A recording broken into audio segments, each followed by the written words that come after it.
दुर्नीति विरुद्ध अपराधी विरुद्ध जन स्वर उत्तोलन कर व्यक्ति उपरे एभलिया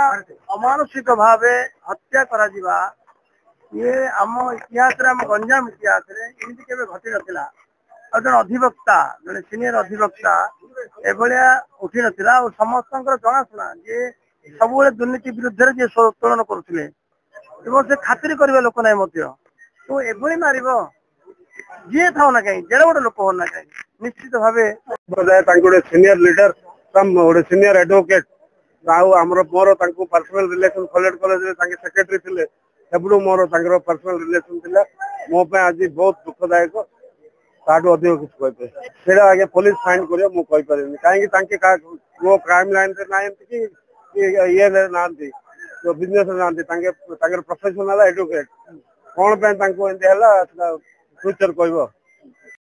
साधारण जनतार हृदय को चुनुवा लोक एवं अन्याय को निडर भाव जो कहबार गोटे व्यक्तित्व थिला गोटे अधिवक्ता हिसाब से एवं समस्त दुख सुखर साथी भी थे और मोर तो व्यक्तिगत बंधु थे मिसिकी आम कॉलेज रे पाठ पढ़ुलु और पीढ़ी वास्तव में आर विकल्प ना पितवास पंडा विकल्प ना। प्रशांत शर्मा एडवोकेट ब्रह्मपुर बार दुखर विषय मोर सांग भाई जे ओडिशा रे नंबर 1 पोजिशन रे बार ये रे मेंबर ये इलेक्ट होता आज तक मारदेले खाली ओनली समस्त पर्दाफाश करने मारदेले आज बहुत दुखर विषय सरकार स्ट्रिक्टली एक्शन दिंतु ना ओडिशा यूपी मॉडल दरकार आज्ञा ओडिशा रे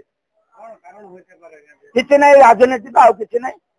जो मैंने समाजसेवी काम करियो जदि किए कार दुर्नीति पर्दाफाश कर मारा हो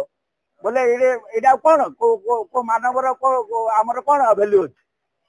किसी भैल्यू नहीं। घटना अति दुखद विषय घोर निंदजन्य गंजाम वकिल संघर आम सब कर्मकर्ता घोर निंदा करुँ जड़े वरिष्ठ वकिल थे स्टेट बार मेंबर थे भारतीय जनता पार्टी जन वरिष्ठ नेता थे आम सब दुखरे म्रियमाण एवं कठोर कार्यानुष्ठान दाबी करुँ दोषी मान विरुद्ध दृष्टान्तमूलक कार्यानुष्ठान एक अपूरणीय क्षति क्षति की भरणा करने बड़ कष्ट।